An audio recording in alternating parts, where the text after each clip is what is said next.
tishenza tinotaura tinoterera tinotidza pamwe kuvaka upenyu one man at a time.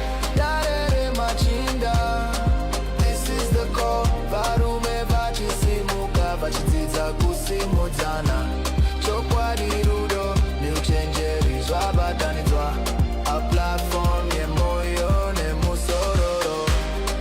Remachinda, this is the call. Varume vachisimuka vachidzidza kusimudzana. Yeah, welcome to another exciting episode. Remachinda, ndime maboss ndimaita dare nekumeri tokutenda ine rutsigiro rwenyu pazvese tinoramba tichingokura every day. Toda kutenda manumbers amakatipa ngangoti pamwe tikatimbobreaka. Toda kuti in the last 3 months takaita 18 million views nekuda kwenyu. Tinokutendai murambe makadaro, murambe muchitsigira. Rutsigiro rwenyu ndo runosvitsa dare kwariri uko diaspora, Zimbabwe, kumamisha kwese kwatiri. Tokuti ngatirambe tichitsigira. Tokutendai, udza shamwari yako kuti inoenda inoita like padare Remachinda. Nyaya dzatakabata last week dzange dzakabata dzakanetsa dzakashungurudza but minduro ndidzodzo. And osaka program yedu is opinion based. Zvakaoma kufadza munhu wese and ungadiwe nemunhu wese ausi mari. Tokutendai nerutsigiro rwenyu pazvese. Daugamuchira dare redu ratinaro muzuva ranhasi. Vamarufu kusemba ngero. Shumbai. Shumba mbele. It's right babo. Yevi vambaringa. Shumba tinofara. Aiwa tinochera remaniyo. Kakanyanya. Shumba. Mkoma wangu Sabuko, honorable Sabuko. Temba muse Shumba. Aiwa tinofara. Tinofara nonge muneso naso no. Mwana wa baba wangu. Munoti mune pamunondi inspire so honorable. Pakawanda. Apana chimwe. Chapas men chapas banazi. Chapas apana chimwe. Pakachata. Professor munise ku professor wako. Banyawo zvokufamba. Tinotenda kurise kuma prize. Kwakanaka chose. Chibage chiri kukura. Ayo chibage ndizvo zviri kufamba. Tinotenda honorable. So ngatitange nenyaya dzedu dzakapinda last week. Tinotenda vedankos motors vari kuti vanokutora motikari yauri kuda kubill forward at 50% deposit. Vanooneka muno old Mazoe road muna Adelaide. Ukangosvika ipapo vanokutora very reliable civil servant zvemaribeti zvese ndo chaivo vanhu vacho vabate dankos motors varipo ndo vanhu vacho. Chakupai madetails acho kuti zviendeke pamberi. So last week just a recap of what happened last week. Pane nyaya yakatsviriridza ndingotanga nemi honorable your take. So kune vari kudiaspora. Kudiaspora unospenda time usina kuonana nemukadzi wako vasina kusangana nemurume nekuda kwemashifts. So nyari panapa kuti ma-sex toys are the real thing kudiaspora because of boredom. Unogona kupedza 2 weeks usina kuona munhu wako saka unozvi-extinguisha wega nema-sex toys. Your take honorable. Katitange nevamumozo. Ma-sex toys anobva pakuti varume havasi kuzadzikidza chipo chakapiwa naMwari. Chekutanga Bible say inoti must multiply. Kati Mwari haana kutati kumultiply chivana here vakadzi here kana chiba must multiply. Chero mari must multiply. And saka mukaona ratio madzimai kuvarume munyika muno muinini ndiri angu ndapiwa mukana kuti ndingotonga one day ndoisa mutemo wekuti ngatinge tiri tiprorate. Titi kana varume vari vashoma vakadzi vakawanda topinzwa neresearch vana professor kuti tiudze kuti zvakamira sei. Kana iri 1 to 8 murume wese nemukadzi wese anofanira ari pa 8 papo 1 zvinoita kuti zvirwere zvisawande. 2 zvinoita kuti musha ukure. Andizvo here. Saka varume havasi kuita basa ravo. Ndozvikodzera ma-sex toys aripo. Yeah. Havasi kuita basa ravo nekuti ukaona kuti wafamba munhu wese ane ropa raakapiwa, madzimai ane ropa ravo rinomhanya kuti unyasotaura kuti anoramba akamira iwewe. Ko chero nzira chaichayo ukasapfuura nayo inoita uswa. Handizvo. Saka zvinodiwa kuti varume vaite basa ravo. Ende vakadaro zvese zvazviitike ma-sex toys ari kuitika aya idambudziko guru. Ndosaka muchiona kumaruzevha kwatinogara kune barika varipo pamusha umwe chete pane rotation iripo iri automatic inoita kuti vanhu vagarisane zvakanaka. Tinotenda hadzina shumba varume vya to blame muri kodzera ma-sex toys aenderere mberi. Prof, sex toys in the diaspora, they are complaining varuti atina time nevamwe vedu. So sex toys is the way you can extinguish nekudzikisa my feelings edu. Magaitaura but people are not happy. My response aguramba achiuya. Your take. So my take was very experiential. Not experienced in using sex toys, but experiential in that I lived in the diaspora. I lived in Germany for 12 years. My wife and then Peteseta and Agbasa. So I don't think that it's an issue of a time. It's true, of course, in the diaspora there's no time. Come on, there's no time. Yeah. So for everything to work in the diaspora, you make time. Right? So it also comes to the things that you value as a family. Right? If you are going to value the money, then you'll have the money and lose on the things that then makes the money the icing. Right? So it's a value system that needs to be recalibrated. In that if we are going to value money and shifts, I'm not going to 6 months because it's shift after shift after shift. Hence sex toys. Hence sex toys. But what has brought in sex toys, and also because number one, it's also an agenda of feminism, because my sex toys are kawanda, which are highly commercialized, which is an agenda of capitalism also. Ma-sex toys evakadzi handiti zvivarumewo zviriko vanazvowo zvavo.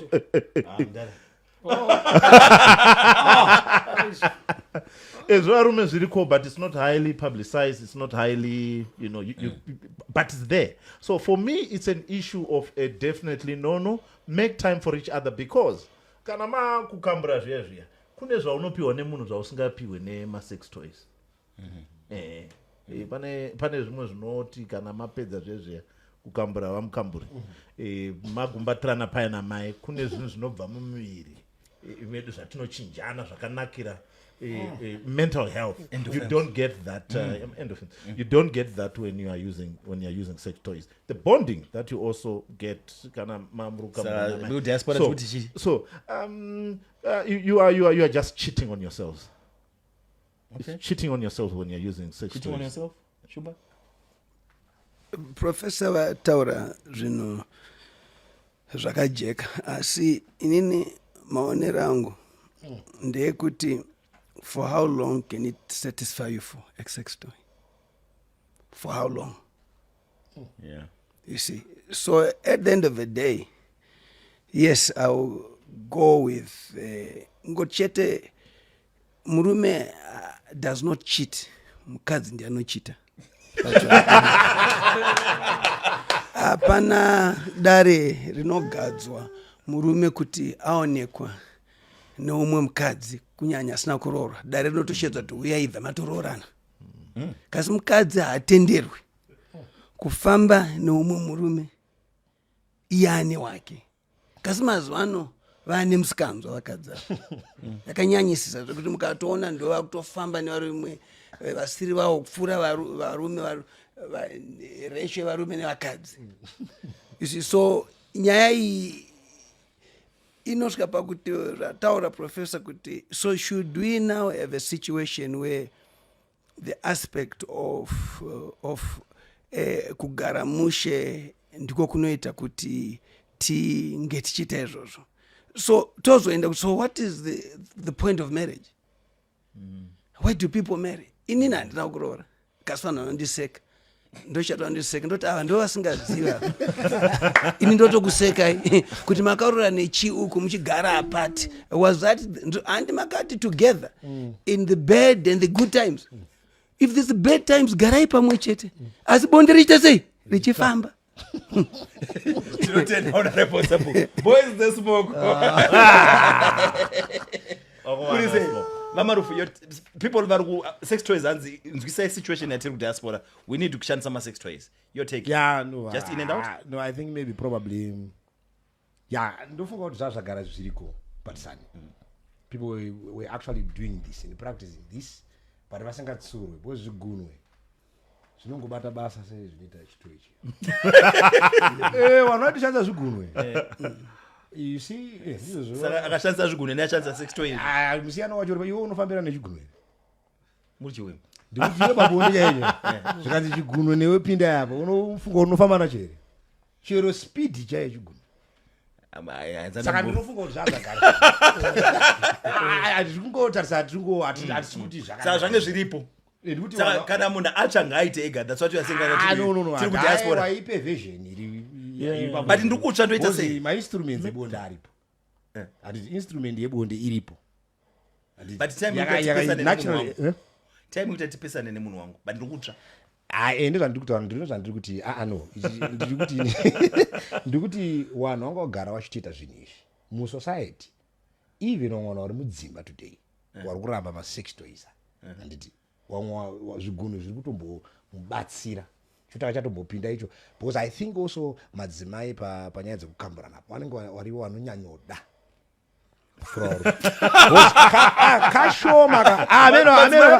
kashoma nemaonda atinoita edu isu vangu tombopinda mbedroom katirimo kashoma paunoti iwe unopedza ka mukadzi kashoma kazhinji kacho unopedza uchitoona kuti mukadzi angachida sei angachida kutorwa chii wakadzi kana mahwana munosvika ka aya wane kwatoripo iwe unotozoona kuti iwe waraita sei unotozomudza kuti iwe ndakuita sei indakupedza kuti utomuzochigadzira kuti yato bozi anenge achirowa kana uchinatsorowa but of course machongwe wakazara kwarume so kana uri jongwe wakutoti wakuda matoys ndikuti wanga uchishandisa zvigunwe kuno kuzimbabwe I don't know kuti ukaoneka uchitengesa matoys are you allowed Zimbabwe jeri you see so zvine legal side of it but ndikuti madzimai pabonde anditi anoda chini saka wachiti bhozi wakadzi wanonoka kudziya saka iwe kana wataudi matoys handiti uda zvinhu zviri uchitsvaga nzira handiti dzekuti uone kuti unombofambisa sei nyaya yako bhozi ukarowa jongo ukasiya ndopanenda nyaya yekuti wapinda wakugeza mubathroom wadikitira mara wonzwa mushini uchita sei apo iwe uri kugeza munhu akufanira kuchema wakachichemedzwa nechimwe chinhu but once wapindana nemukadzi anorowa toy watoba munini wozi toy inofamba inofamba kufura munhu baba mabhatiri chinchine ndiri kutaura unokuwadzwa kasi nyaya iyi cause ndandipindire nekuti wataura kuti madzimai kunyanya ndoanoda azvinhu zvaane mutupo izvi isitirana shoma ameno ndinomiririra mutupo wangu inini umwe wese chamirira kuti vananzoone kukura kwawoku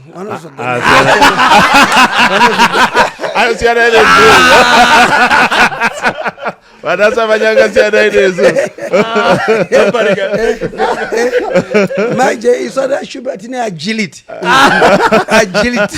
the capacity to ningi navigate andizvere saka iwaisusa ende tino ende munoona nemaresults edu vana kuwanda ndataura I think Shumbandi I think also madarekudhara nditi akanga aine certain wisdom yakadaro that's why wakomana waipiwa mishonga yekutsengera kuitira kuti amboita more time by kana apinda muimba yemukati saka aipiwa chizvimishonga kuti asimbe because zvakaona kuti madzimai manje ukaita wejongwe vanopedzisa saka ndifunga kuvarungu kwavarungu wakatoona kuti itori problem saka kunokuwana tema tofanira kuvakurudzira kuramba wachitsengera chi handiziva kuti pana achiri kuziya ivi uri kutsenga here Periods, baba.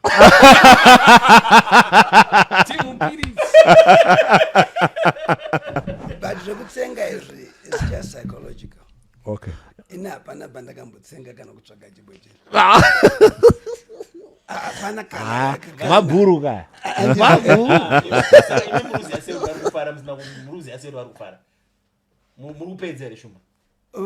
Vanodzoka. Vanogogudza dzoka ishumba. Dzoka. Akusuti nyaya yemari here shumba. Aiwa. Mari aingasvikeka ipapo. Izvi zvatinoita zvebonde izvi. Ndakambotaura na the late chemist here. Zvikanzi Temba, making money is better than having sex. Andizvo saka hapana pandinoona kuti zvemari zvinopinda picho ukaita mari yakaita se at some point izvi hazviregerwe kuitwa.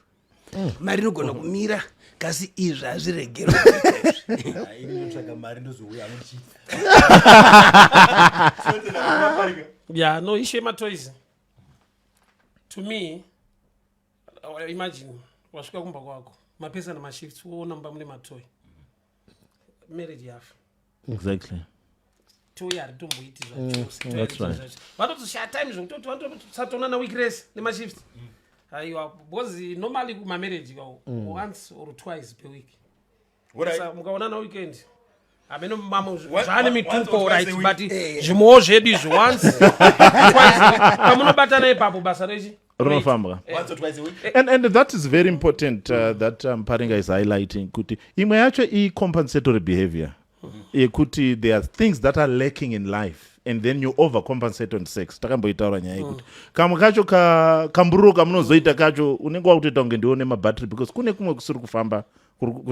So when you look at actually sexual patterns and sexual behaviors within rural communities, urban communities, and uptown communities, you see that there is a variance. Even when you look at very, very successful people in life, not just in Zimbabwe, in Africa, and what, you see that there is a variance because kune kumwe kuruku shorter, saka you then also overcompensate bedroom. But also issue sex toys, it is really a journey into the deep emptiness of the soul, and the more a person uses it, the emptier they become. You can't be, you are an empty soul and nothing will ever fill that gap. But maybe madam kubasa vaskuita boza mwakitira kubasa But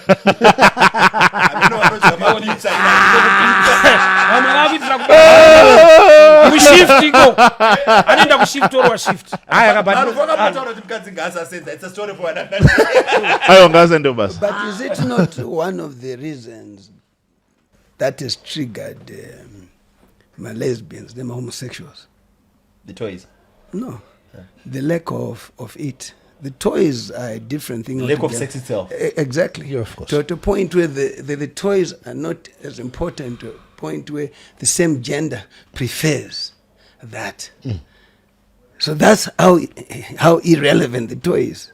To a point where you're prepared to have the same gender sleeping together. Exactly. As diaspora na touchline.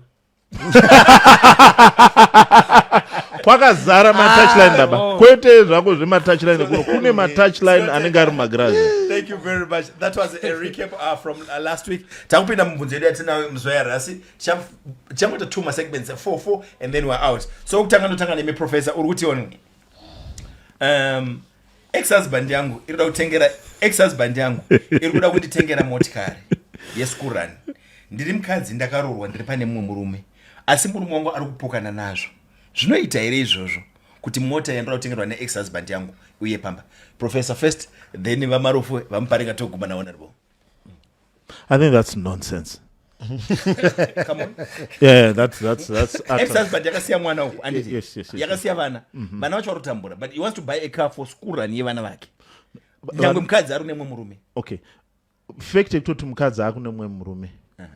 It disqualifies you of the right to take care of this woman. It automatically disqualifies. Why? Because he's casting his bread on many waters and he wants to find it after many days. Akusingotengerwa mwana motikari. Kuri kutengerwa mwana nemukadzi. Mwana ndiye anenge achidriver mota iyoyo. Amai kavachenza mwana kuchikoro. Achidriver mota yani. Kana baba mdiki vanogona zvichizopera sei hazvigoni because and again inini handidi kuadvisa murume uyu kana kuti mai ava vari kukumbira motikari vari kuti murume ngaatenge motikari nekuda kwekuti chekutanga kana wamukadzi wangu we live according to my means. The moment you want to live according to a scale of your ex chitodzokera ikoko because chakamboita kuti ubve ikoko chii muchigona kutengerana motikari, which then also means that the cars were not enough. So because you are lacking it here and you are having it there, actually then means that you want to bring another different kind of hunger into our home. So my point is kumuruma nemukadzi ari kuda kutengerwa motikari nax kana uri murume chaichai uri murume usabvuma nonsense dzakadaro. Live according to the means of the husband. Yes. Okay, thank you. I think kana zvadaro zvazvigure shumba because normally vana varambana nditi ndipo patiri kura machingo evolve ndiri kuona kuti nyaya yacho haisi kudiscusswa nemurume anogara nemukadzi. Munhu anyora tsamba asi murume ane mukadzi ari kutengerwa mota munhu anyora tsamba mukadzi wacho ndiye ari kunyora kuti ndiye ari munyaya saka vari kudiscussa is between vakadivorce because uyo akasiyana uyo ari kuti kune mumwe murume iwe uri kugara nemukadzi wangu munhu wauye naye mukadzi wangu indoda kukuchengetai it's actually ari kutoudzwa zvinhu zvakakura ipa murume uyo ada kutengerwa mota pamapaki kuzvidzwa ka kuti inini ndiri pama pangu saka iwe usabate munhu womunhu kubata ukabata munhu womunhu avarambane ndi mukadzi uyo ari kutoti ari kuitarisa nyaya yacho oona pane mabenefits ka bozi skuru anenge ichinetsa mangu ndiye anga achiperedza mwana netsoka saka iko zvinezvi pane kamota but handiri kuona kuti murume wacho kana akapinda munyaya yodai nandidi murume wacho ndatoona kuti ndonyaya iripo indoita musikanzo ndoti mota ngaiwe ndoitora ndotanga kutopinda nayo mumaraundi ndo musikanzo wanenge wakutoita wazvidzwa ka why munhu uyu unotaura nyaya yakadiscusswa under what grounds kana uyo achida mwana wake handiti ari kuti I think ari kunyepa achitanzi ndiri kuitira mwana wangu kana uchida mwana wacho handiti chimubvisa muenvironment mwana oenda kwambuya mopota muchisangana ikoko handiti mota yaiswa kwagogo yodi wobva mumusha momumwe murume ini mota ipa ndinoiona iri mumusha mangu inonzi imota yechii mota yemwana mwana wani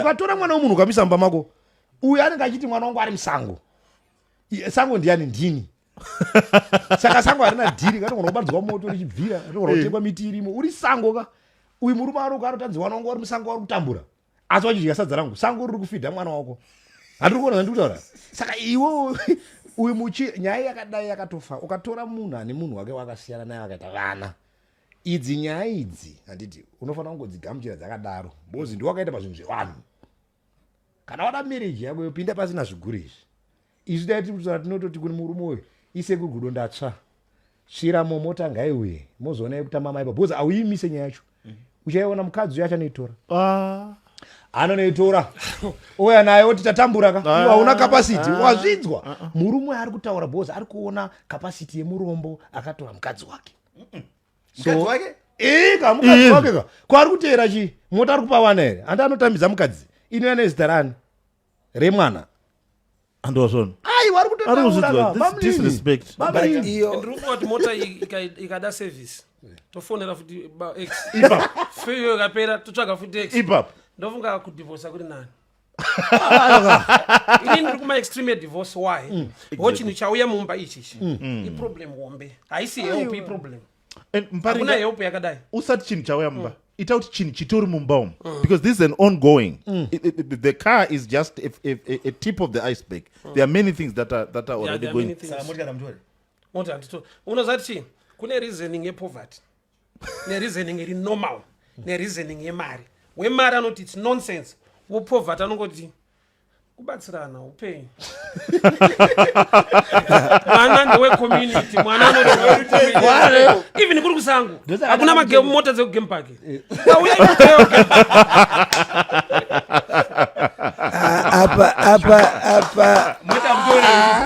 apa ndipo pandakonana nemi tosaka mabhuru ari mashoma apa ndakonana nemi kunyanyisisa nekuti indochengeta vana vasiri vangu handire vana mwana atadzei kana takutaura chivanhu mwana atadzei imuri kufokasa pana amai mwana atadzei kana iwo uchitadza kutengera vana vako mota yako usaite majerasi iya kana even court order ikati okay maramba namaita divorce professor inotaura kuti okay mwana achienda kuchikoro ichi anenge amarights aya saka neri court order ari kuviolata kacourt order iwe kana wafunga kuti ava vana ava kana nekuti kana watora mukadzi nevana otodawo vana kupfuura mukadzi indo zvandinoita relationship yangu ndede ndotoda vana kupfuura mukadzi ndikasiyana nemukadzi nhasi ukamwa nevana haupere nekuti mwana chero ndakapromiswa bhadhara mafees handiregeri kuti ndarambana nemukadzi nekuti mwana ndosaka ndati zvinhu izvi zvine dzinza ndosa muchiona vana shumba vane vanaoka nekuti vakadzi vanoenda kune security kusina security havaende vanonotsvakei nekuti nyaya iyi futika haidi usina mari haidi usina mari saka iwo usape urombe usaisa urombe wako kune ropa siri rako garisare uku handizve there is absolutely nothing wrong kuti uyu mukadzi in fact mukadzi uyu anogona kuti akataura chokwadi anogona kunyepa ndakati ndonena nzodzi yangu she is a woman of integrity and dignity. No. This is a woman of harlotry and prostitution. Pure, wealthized, certified prostitution. Professor, ndipo patiri kutaura kuti you see, what is a man? What is a man? At times he must be bigger than certain things to be a man.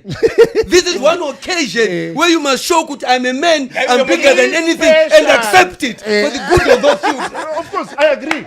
Especially for that is a man. I agree. Because I didn't put men kuda kuna vamwe varume vanonzi varume vanotora. Shumba.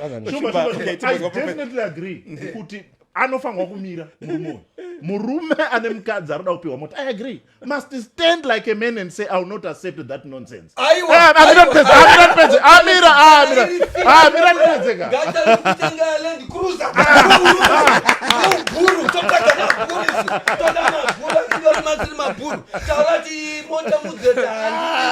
Wana wangu awafambe ni mote. Wasiri wakaswana wanufamba ni land cruiser. Iyo. No, but then you are assuming that all men are Bhurus at the same state at the same time, and that is not true. Kune mabhuru asvika, kune tumabhuru turi kukura. Even mukaenda mudanga remombe chairo, unoona akabhuru kachirudi dzimwe 2 years. So we cannot disqualify young bulls because of big bulls. I am a bull as I am.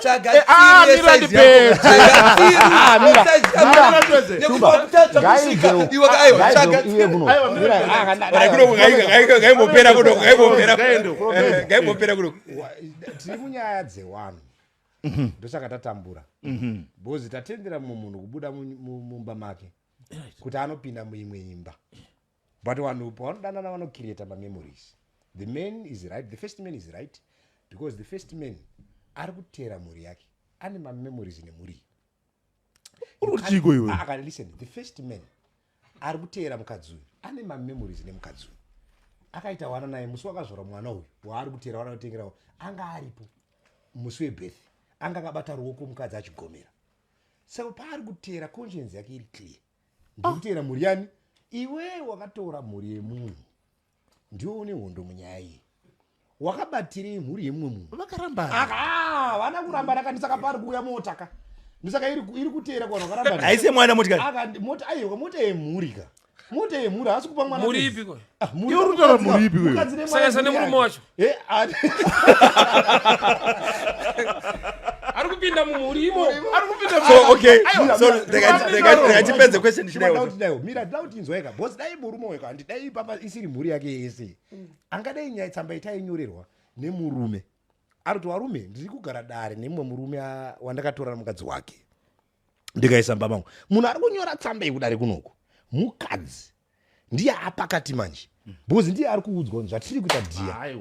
Zvatiri kuita dia. Uyu murume Bhuru. Usezuri kutaurwa na Sabupana. Kana uri Bhuru, ubhuru hwemurume haonekwi in bulldozing other men. Okay. Kana uri murume chaiye zvinoonekwa in empowering other men. If this man really is concerned about the life of his children, anoenda rweseri kuna bamneni shamari. Mira. Anoenda kuna bamneni kuseri. If he doesn't have hidden agendas, shamari, it's between the two of us as men. I want to empower you because this is what we need. Men empowering each other. Ndikuziva kuti ndakwa zvinaomera zvakadai. Kuna namadhamu kaichasviki. Mota ufambe uchengete vanhu. That's what you do when you're a man. This idea of thinking that ubhuru wedu unoonekwa in bulldozing other men is really a sign of low self-esteem and hidden agendas. You see, Nzo, I hear what you're talking about, but I think what's also important at this juncture is to be able, as I said, you must rise above petty issues. Michelle Obama is saying, when they go low, we go high. It has nothing to do with bulldozing, but it's about progress of life. But progress in this scenario. It is about progress of life. Are you with me? You never, and that depends with the men that you are. Inini ndiri murume iye mzimayu au ya nenya ye motai ya tauro.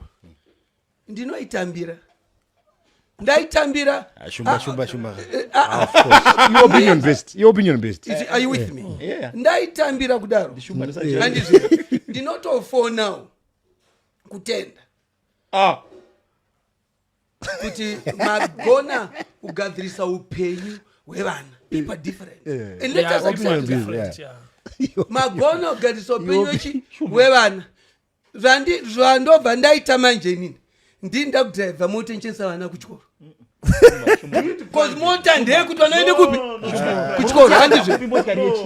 Yabva. Apana private motor, because I must stay in control of the situation. I must stay what? The effect of not. Even you are worried about the car being driven by a woman. Inine is the man in that house. I will drive the car and the mother and the children to school. What is wrong with that? Uyu agona nekuti atipa zvinhu zvinoita kuti welfare vana ite nani zvasingagoni. Kana ndichigona I do more. But let's not say because you do less.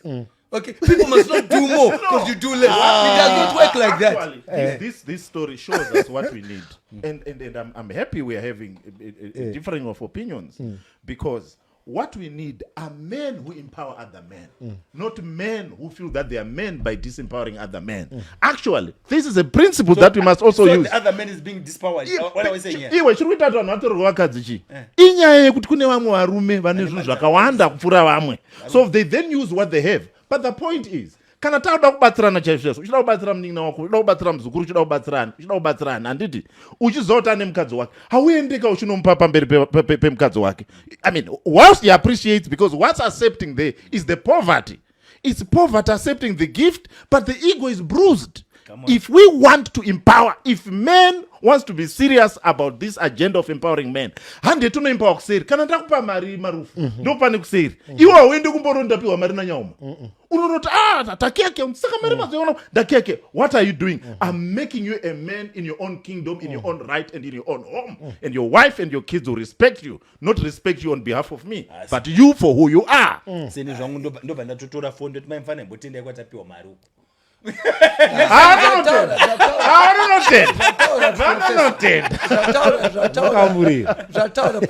Professor, is for me, Professor, my opinion, I would actually say that man suffers from a disease of low self-esteem. First of all, that's my opinion. But there's because let me tell you, a process is done.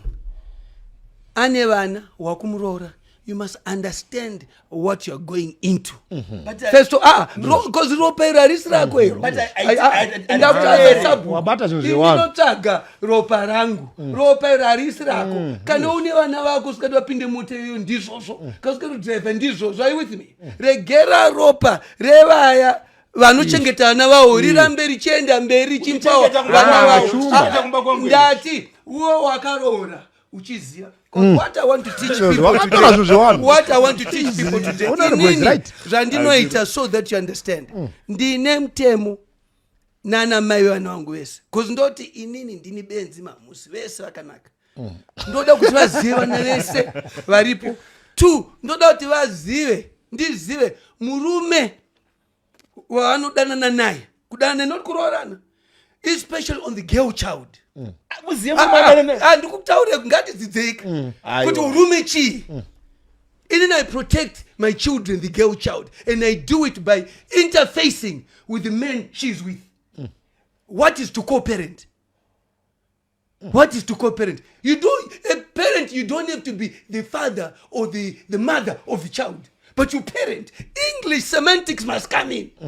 Are you with me? So in India again, the mothers too, they vana vangu have the right to know kundukudana na nani. Ayo. Ndozonda indine pane mwelevu yevarume.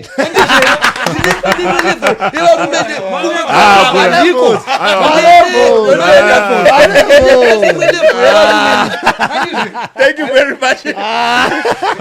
Remachinda. Opinion best. Ndo mafungiro ndo takagara takasiyana. Ndosaka Zimbabwe ichienda mberi. But professor vasikufara anayozopedza kaka that. Professor, give you the final touch for you. Again, what we need for men is for us to be able to carry and lift up each other without disgracing each other. Where I'm weak, you need your friends to come and cover up for you. Where you are strong, you need to use your strength to go and cover up for those who are weak.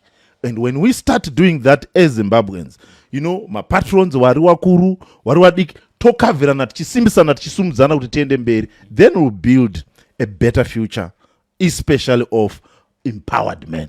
Kwete izvo kuti izvi those who are higher ndosaka bhaibheri ranga rakati iwe unozotora munhu wemunhu kana murume wachafa. Uzvona ndo bhaibheri rakati bozika iwo ndiwo wakaenda munhu wakatora imhuri yawakatora ukaona munhu aine mwana murume wacho ari mupenyu imhuri yemunhu. Whatever zvavakanetsana ikoko une mari dzezoti havakanetsana ndakamona arega asina munhu but ukamuona aine mwana idzinza remunhu. But love nebhaibheri ungamira kuti murume wacho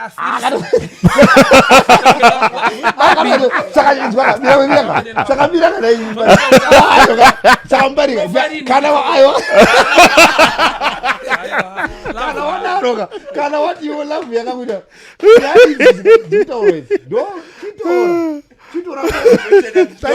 ndodare Remachinda toda kutenda vamparinga vakataura nezvemusha nemakuva makatokaita semusha nemakuva vamparinga ukatenga musha nemakuva they always come back kuzocherera makuva avo kuzocherera so ndoda ngobvunza ngu honorable Sabhuku. Yes, ndobvunze.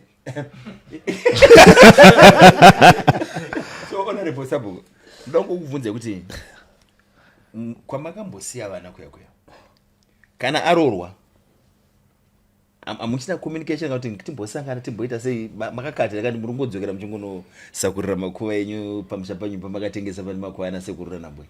Ndosaka ndati zvine malevels. Inini I'm very straightforward.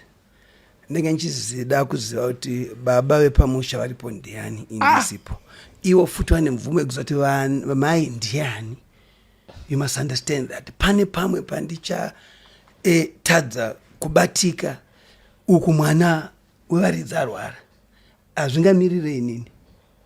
There must be straight communication kuna mai vacho. Vakaroorwa nemurume wacho oita something. Kunonzi unhu. What is ubuntu? What is ubuntu? The mere effect that the mere effect that hakuna ubuntu pamukadzi wemunhu.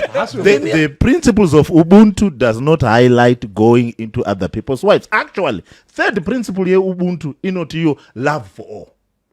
The moment I'm coming to your wife to do ubuntu, then I'm actually against the principle of ubuntu as it is highlighted by the issue here.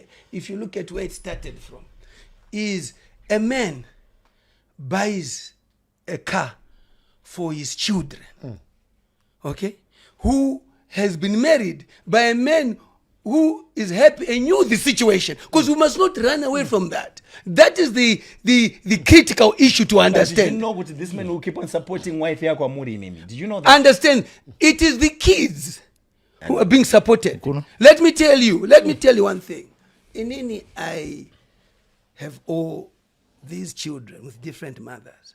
One of the things you must understand is that why do you think that when you have a child you must be married? Adults can meet and agree. They go through the various tests, STI, HIV, agree, yes. Because it's about genes. It's about kana uchida mwana aufani tomboita bonde kunongotsvaga majeans aunotsvaga uko ariko ongu zvopinzwa mwauri. Insemination. Are you with me? I'm now going to that level. Are you with me? No, Remachinda. Different twist today. Honorable Sabu. Our second question. Honorable Sabu, Professor. Tungoita gaga tinotenda kuita nguva dzedu vedare. My sister akadzoswa kumba nemurume after vanetsana. My sister wanted to attend the funeral ye ex-husband yake, but baba mukuru vakamurambidza. His argument is disrespect kubuda mumba mangu chinochema mumwe murume. But these guys were married for 5 years. Vakatoita mwana vese vakazosiyana havo. My sister akazonzi ukaenda usadzoke, and that's what happened. Akadzingwa pamba. How best can the situation be resolved? She is trying to talk to him, but mafona achadairwa. She wants a marriage. Hanzi ndaitirwa mwana. No, murikuti angarurwa nemwe marriage. Angautwa nemwe marriage, but ane ex-husband Ato nemwe murume. Yakafa. Saka yafa ex-husband yabva kubuda kumba kwemurume ya. Ada unoviga ex-husband yake. No, kana murume kwanga akafa asati aenda vaifana kudiscuss. The husband who is in charge now. Onzwa husband ati hausikuenda kunoviga ex-husband wako. Husband yanga iri right. But vane mwana vese ka. Zvina dambudziko. Husband yanga iri right. Iye aimutsanangura bosi pane wana. Saka pane nyaya kuti wana wada unochema. So yaifana kunge iri tori discussion. Murume akazoma ke moyo. But murume pakumurambidza anga right because ndiye ari in charge pamwe ane zvaakafila as threat kwaari. I don't know. But mukadzi anga right pakuenda nevana vanochema baba wafa. Ndimudhara angafa nditi. So wana vaifana kuenda kunhamo kunochema baba wavo. So yes, so vana ndo vaifana kuenda. Vana vanochemeka ndi vanga wasiya ndizoka. Andi vanga murume anga atofa zvapera. Yes. Amai vanokamfota vana. Ndosaka chizoperekedza. Chimira ipapo saka but because vari under a house in someone in charge over the situation. Zvavaifana kuti kutsanangura nyaya yacho kana murume aramba. Then wochitsvaga way kuti maybe woti saka wati ndandiende. Wana ngavaite sei? Wana ngavaende ndosaka maybe hama yaitoperekedza kuti sisi kana vana sisi ini ndaramidza kuenda nababa. Sure mutore wana muite sei? Muende nawo kunhamo ona ihama dzevana ka. Ihama dzevana. Zvinhu zviwanu but zvakanakira kuti nyaya yacho baba wangu wafa. So still to me I think paingoda mutual agreement. Yeah, mukadzi aifanira kuudza murume wake uku kwafiwa kudhedhi chindawo eafa. Saka ndaikumbira kuti vana vanochema baba wavo. That's a good approach. Kwete ndoda kuenda. Ukati ndoda kuenda kunochema, udatochema futi. Kutonobudisa musodzi wewe, kuchema mwe mufesi. Iwe. Unoti vana vada vanochema, murume make a decision. Vaperekedze kana tete ngava vaperekedze. Chivanhu chedu tiri vanhu zvinoitika. Kwete kuti wototi ndoda kuenda. Kutorwadziwa so mundirambidza kuenda. Unoenda. Ubuda oenda. Akaenda vese ane vafana vake kuko. Vaonga une ukamana usana bamunini. Vanhu vane madrama shumba panhamo program dzinotsva idzi. Panorwa chini.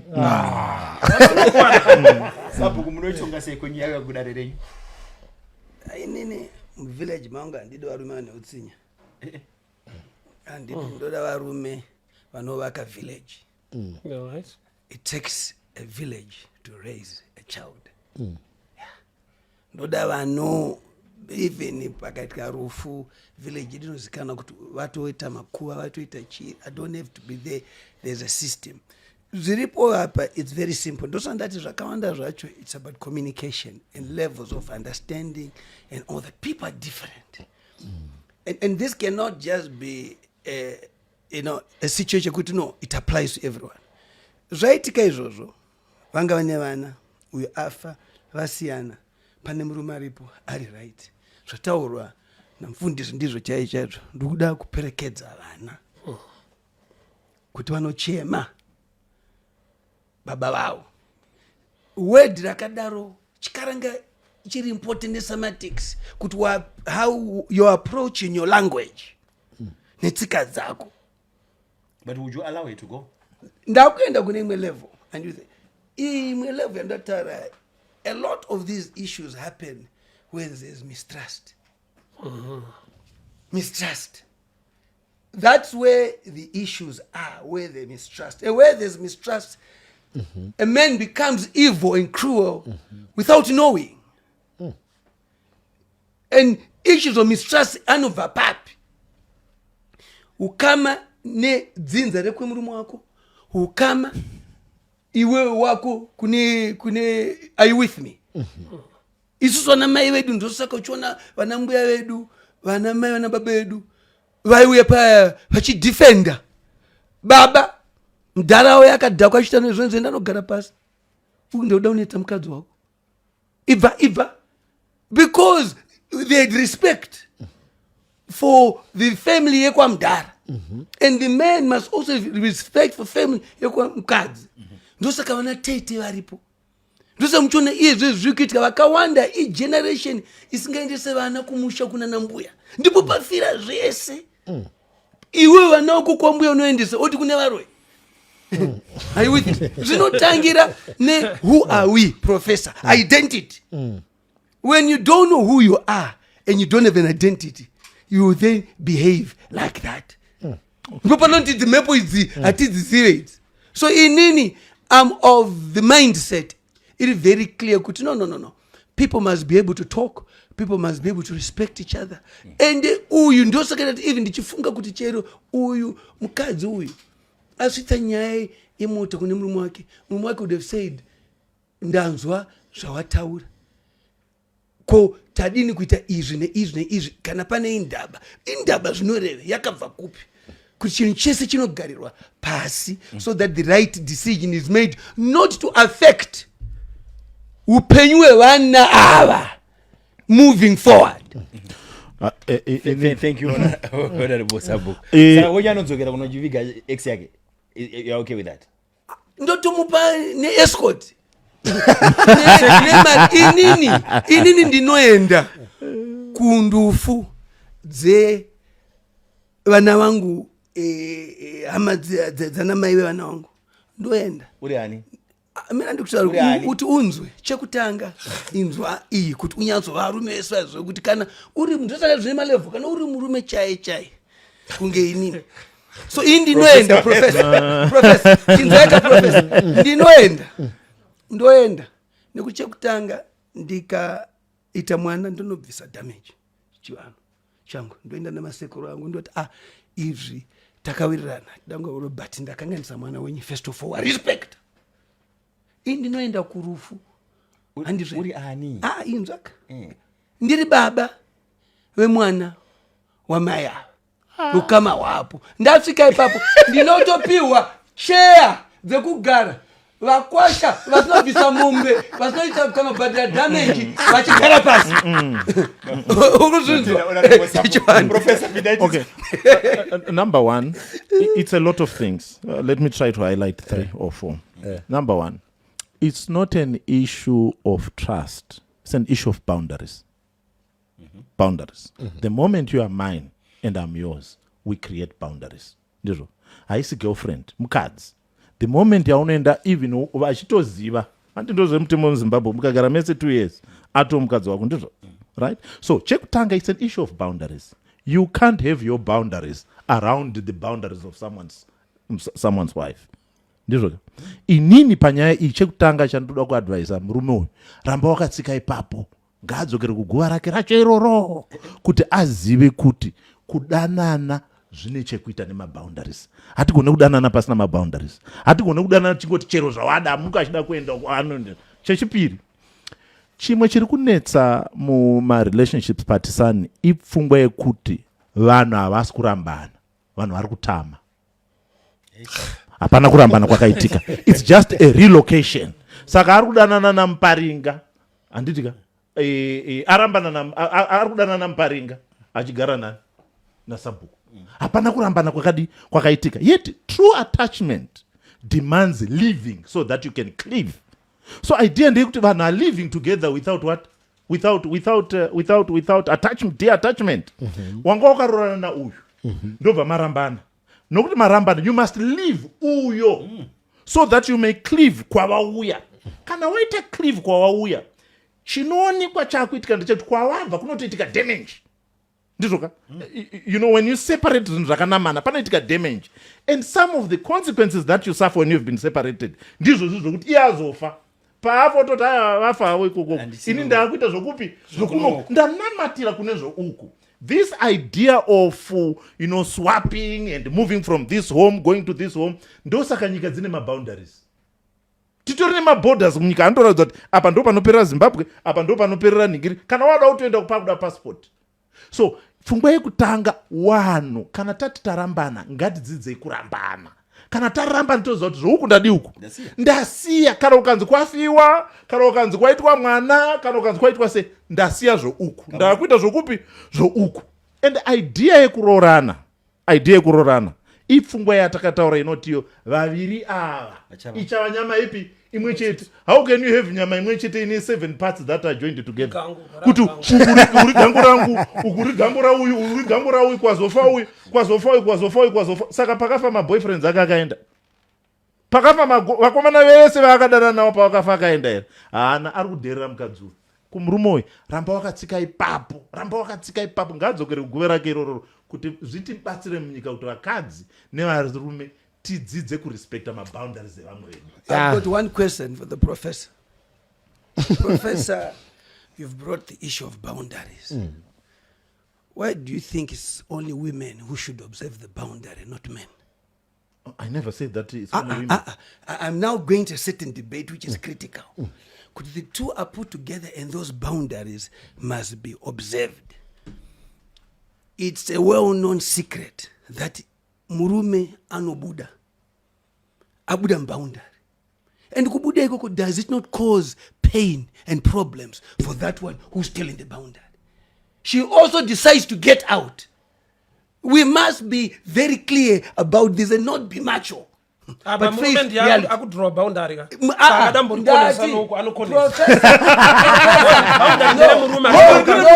Professor. Tino is a boundary. Dino terera. Kuti tese tirambe tirimui.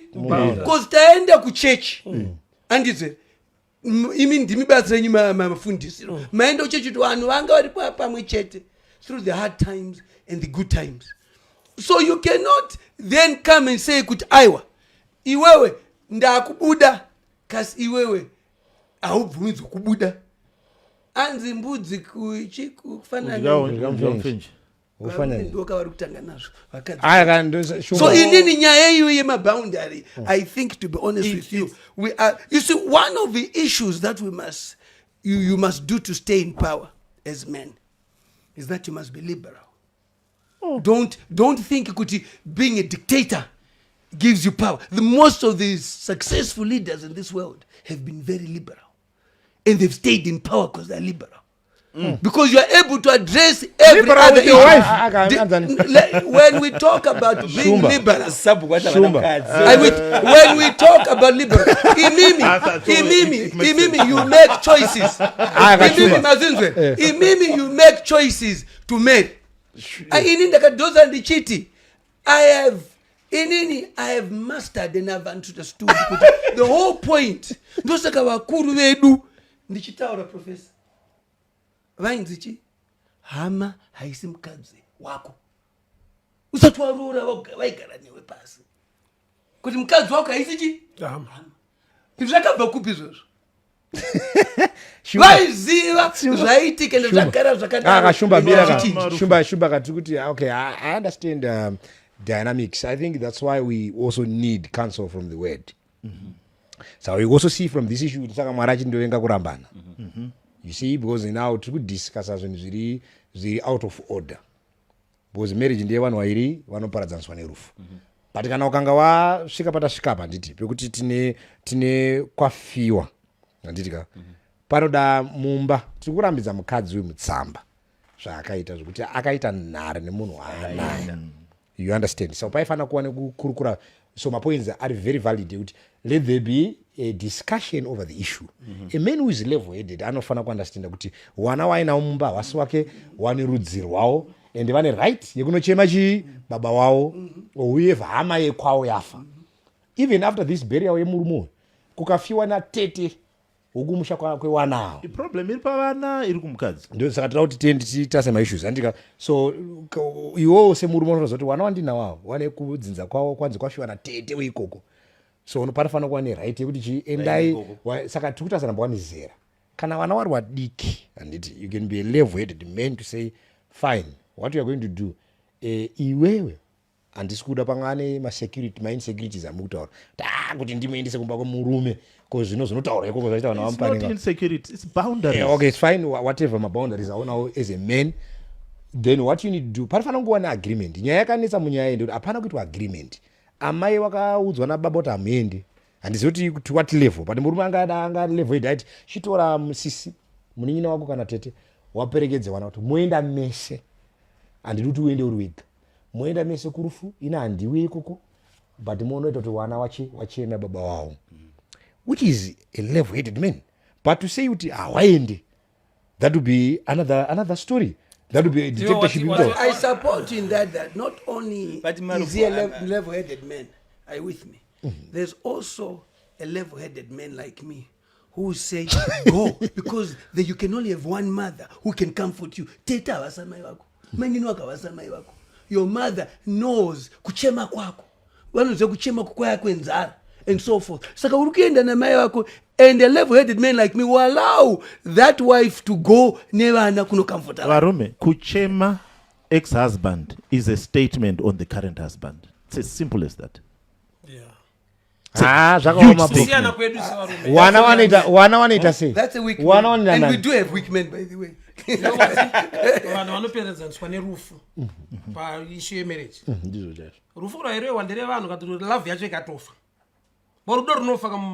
Exactly. Akusakufa kwanhu unomapedza nerufu.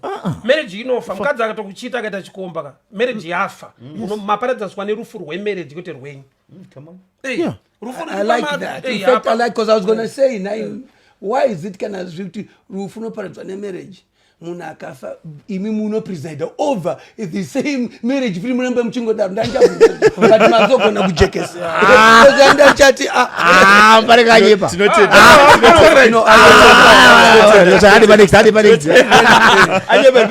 no because listen ka tikuti nyaya dzatiri kunyora nditi uyo murume wekutanga wewe angachida kutengera moto pamwe akachitwa paratera wana ikoko, but akatochitwa akati bva pana ndirugara newe, but still is following because pane chinjamboda kubrush off chinodzi memories iri mukadzi wangu.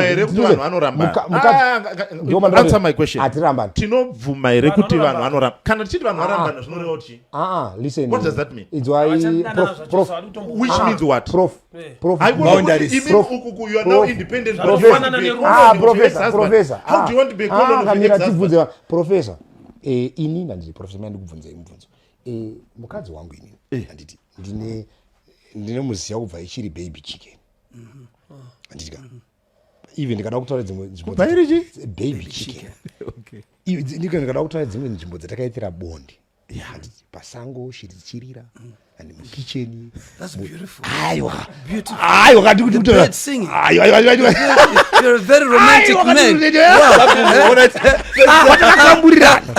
Patakakamburirana. Bird singing. Wow. I wish I could go back to young age when the ndikuti tera kandikuti even dzimwe mhere dzandakanzwa pamukadzi wangu handiti manditi imi of course mwana ana mbainga zvandirwadza handiti neshungu handikagare nemunhu akadai manditi unotendera kuwana mumwe ndane mumwe wandanaye handiti pamwe akabvawo kune mumwe murume bozi yatosike nemarriage pandiri kunatsoona kuti mafambiro atikuita panapaka even mhere dzakuridzwa ndiri consent nenyaya dzekukambura nadzo mubedroom ndofunga ndodzinosimbisa dzinosimbisa nyaya dzebonde ini zvandinofunga wamwani mafungira kuti mari handi pandoziva vanhu vane mari vanotizwa nawakadzi bhozi pabonde hawana pawo so ndikuti saite mari varume ndikuti bonde rikazoshayikwa nangoiti zvimwe bonde ndo runoita kuti zvinhu zvezvibva zvanasofamba so ndikuti ndaane mumwe ndine nguva yandinofunga tunyaya utu nemukadzi wandakaita nevana pandakanga ndiri bhosi ifirst wife yangu. So ndine pfungwa dzandinova mandidzokera kuti kowadi even iye anondifungawo even ari uko kuti baba tine zvimwe zvatakaita saka kuti tinazoti vanhu vanorambana vachiri wapenyu. The principle that we are setting here the principle that is being set is to learn to detach, and this principle you don't just learn it when you are now married. You learn it even detachment church ndo iri kuita kuti vanhu varamba vakaita attached to my families avo. Iwo ndo unoverenga bhaibheri, ndo uri fanira kunge uchitoverenga kuti naizvozvo murume achasiyana Baba vake namai vake kuti mukadzi wake. anamatire. Mukadzi wake. So the reason of living is to open opportunity for cleaving.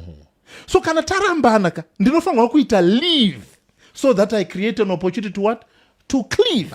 So I can't be cleaving to this whilst also attached to former things. And ndizvozvo zvazvekare izvigona. Living so ukatoona physical or spiritual. so my point is ukatoona paine problem ukaona paine problem yekuti havasi kugona kusiya vanhu. Ndio vanenya. exactly my point kuti kana tiri kuwirana panapa kuti saka tine magangu atinawo kwatakabva. That's what's happening. so what it means is that no one is in a monogamous relationship. Saka ini ndine mukadzi wangu haasingodana neni. There is also a string of all other women that I have not detached to. But if I truly love my wife, if she truly loves me, she must detach. Iwo ungada kudana nemukadzi ari attached to another man. Professor, I want to ask you a question.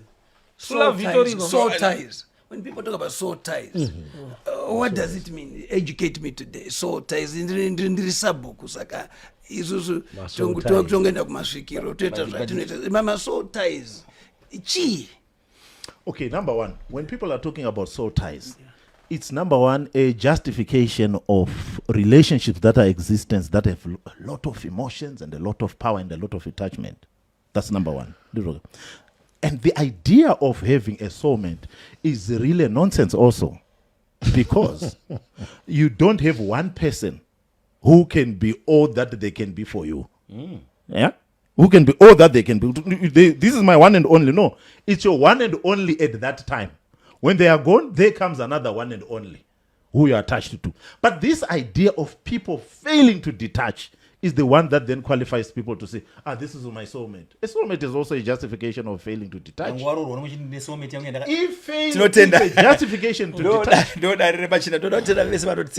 Very exciting and different opinions makes us who we are today. Kusiyana kwedu maonero nemafungiro ndo zvinogadzira nyika yedu iende umberi. Toda kutenda vese vanotitsigira. Tine vatiri kushanda nawo vanobvugara kuSouth Africa vanonzi Education Research and Development Consultants. Vari kuti ivo kana wafunga kuti uri kuSouth Africa, uri muZimbabwe, uri kudiaspora, uri kwese kwauri United Emirates, tukuti they register companies in South Africa, open business accounts with valid passports and a valid entry stamp. There is no need for a business work permit kuti ukwanise kuvhura uregister ma business ku South Africa. Kana wafunga kuti uwane ma accounts, they will do that for you. Tukuti vabate pa number dziri kubuda ipapa pamberi ipapa. Ndo vari anything in South Africa, opening a business, or they will do that for you. Kana ma accounts ku South Africa, they will do that for you. Bata management team yedu ine number dziri kubuda ipapo, or email yakati owen.erdc@gmail.com. Education Research and Development Consultants babati tiende kumberi. Tinotenda mvunzo wangu upedzera muchikamu chedu chekutanga uri kuenda kwamuri vamparinga mutanga nawo imimi makadive dare ndokumbirawo help. Ndakasangana nemukadzi wangu asiri mhandara. Mukubvunza akanditi ndakarara nemunhu one only, ndiye akandibvisa umhandara. Iko zvinotava nevana hedu asi ndiri kuda kundobvisa rora yese nekuchata zvese. Mari yavapo, but shamwari dzangu 2, my best buddies, vakarora nekuchata nemhandara. That I can witness. So vari kuti how can you pay 10 cows and wochata again for something that someone got for free and still brand new, and for free and still brand new? Then iwo bhadhara mazimari yechakashanda kawani kako. Chikonzero ndofunga kuti mukadzi weshamwari yangu ane munin'ina wake waari kuda ndirore, cause anogara achinditi, baba munoziva here umhandara unonakidza sei? So ndo problem yake iyo. Ari kuti mari arikuda kubvisiswa for munhu asiri mhandara. Shamwari dzake dzakabvisa mari yakawanda for mhandara, saka indofunga chargewa equivalent yakachargewa shamwari dzake. Saka ari kuti handisi kupiwa fee. But this guy ane problem. Ari kuudza kuti vanhu vasiriyo. Zverudo haunzwe kumafesi ako. Vanga kudaro vakarora mhandara, love irimo iri mumba pamwe hamuna. Uye akamuwana asiri mhandara, but maybe things are better and okay. Baba ukabvunza love yepanext door nemba mako zvagara zvakatosiyana. Unoona kutoyemura kuzvemhandara, nyaya dzemhandara but pasiripo pane mongo werudo rwenyu. Because umhandara unopadzwa nditi umaintainwe. kuti mhandara mishiri mhandara kungopaza ka1 zvatopera umhandara waenda chaakurarama kudanana kwenyu nekuwirirana kwenyu. Saima musikoshesa umhandara. Aiwa uyo akatosora munhu asi. Love haina basa nekuti uri virgin kana kuti uri mvana. Haina basa nezvozvo. Ndikutaura love. Kwete tumavalue twamakuisa ndikutaura love chaicho. Baba kune munhu akaroora munhu ane vana 5. Kuita zvekutamba nelove. Anenge akapfuhirwa. I love iriko ka love original. What's your Boys rake rari consulta vari kumupa ma ideas are serial. Kana achinyatsoda munhu wake vachidanana. Then it's okay. Didn't Sabu, you, how do you help this guy? Zvataura na baba Amparika.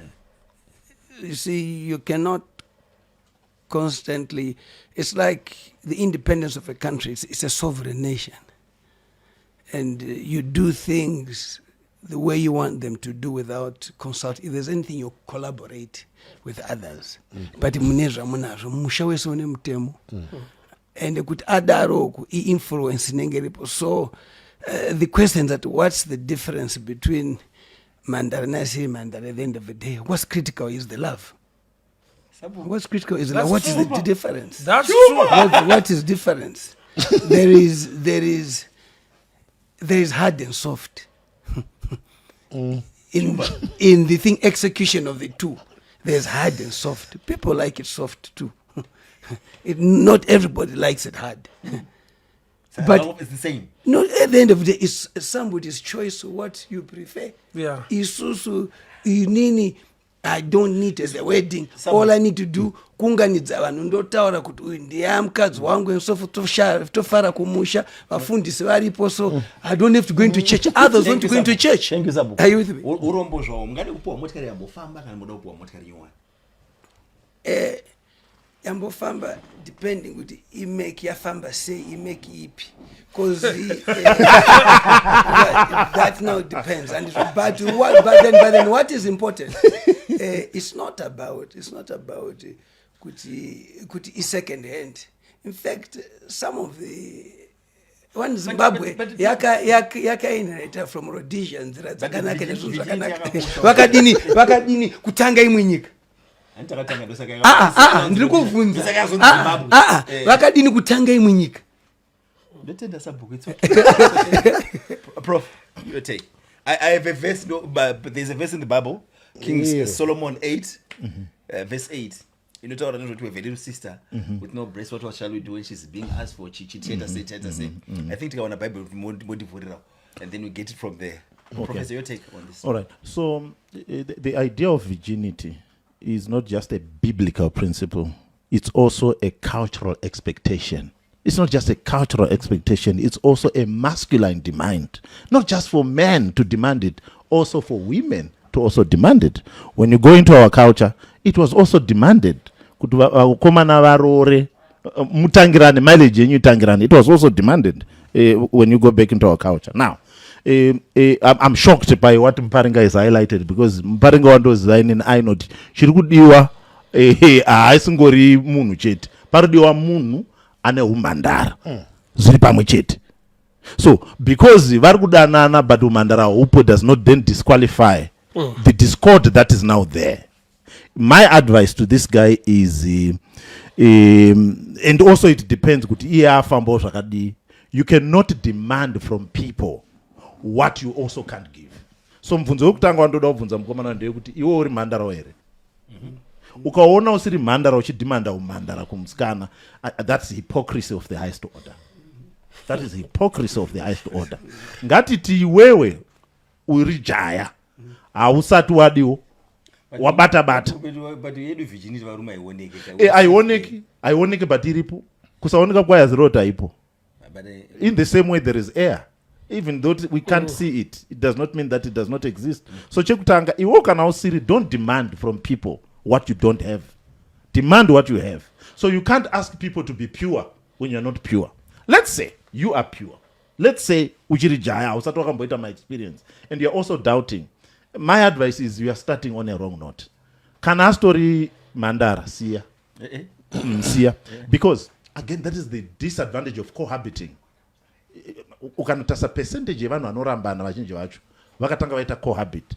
Check also the divorce rate and the percentage of divorce inoitika kuvanhu vakamboroana vasati varoorana vakazoroorana vakamboroana vasati varoorana. Divorce rate is also high. Why? Because practicing sex outside marriage, it kills trust in marriage. Yes. Because kana tairowana tisati tapinda, kana tapinda chinokutadzisa kuti urovane nawo usina kupinda naye chii. So number one, it just destroys the idea of trust. And trust is one of the most valuable aspects that But you kufanira kutora masamples. But precisely my point. Precisely my point. is to think that the person that you cohabit it, even if you get married, is not the same person. Or kusembla outside marriage, kana marriage has to be the same person. That's what my samples. Because ayo masamples ari kuacta baba. The real person unozomona wamba. But ipapo, Professor, what guarantee do you have? And I've got a simple mtemo andi now.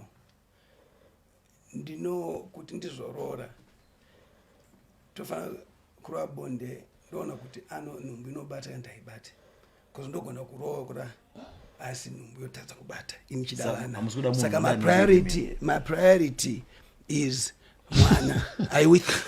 My priority is mwana. So that's what I'm saying. It's a ningikiso nekuti kana wadaro kuti alright. Because nonzi endai munorora jaya mwende kuku mwana asikubuda.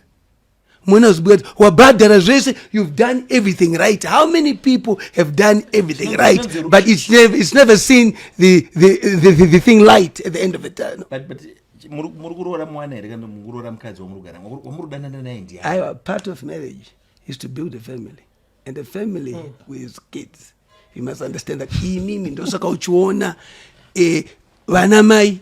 You read the book Ningikiri Mugabe. There's an article which is going around which says good the late born Sally vakaita mwana but vanazokombera mwana chakazoshaya but iwo mbuya bona vaitaura kuti aiwa vana vari kupi. It's our culture. Yeah. Vana vari kupi. Ndosaka zvichinzi kana waita mukomana then musha unoramba urichi wakamira. I also go to that aspect. Kana waita ningi ndosaka zvichinzi kana waita mukadzi ende muri ngoita vana vechisikana vanokushedza vadharana namai kuti chimboenda kusaidi. Chimboenda kupi? Kusaidi. Saka kurorwa nasabhuku tzezaita usikudiwa kurudiwa vana kwa. Thank you very much. Vamarufumo. No, I think Mutsama anorwara murumo. Yeah, ndomaondera ndeta. I think from his concept ndosaka tine rise yefeminism. From what we see, saka tine vakadzi vanotoya vachita go against men. Right, ataura kuti akatora munhu akagara naye akampa mwana. Handiti ampa mwana nguva yekunoorora akunzi nemashamwari ake iwewe munhu aisi mandara. Urikubata zvandikutaura iwe kana uri then he's consulting what he wants from other men. Ari kuda chii? Saka is a confused man.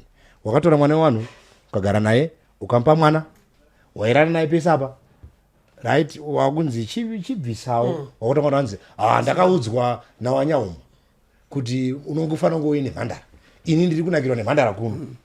Urikandutaure patikaona kumwana wewanhu it's very very unfair kuti titaure padare nei kuti ngasiye mukadzi anotsvaka mhandara. Kana iwewe the very ngatitaure newakomana kana uchina mhandara tsvaka mhandara.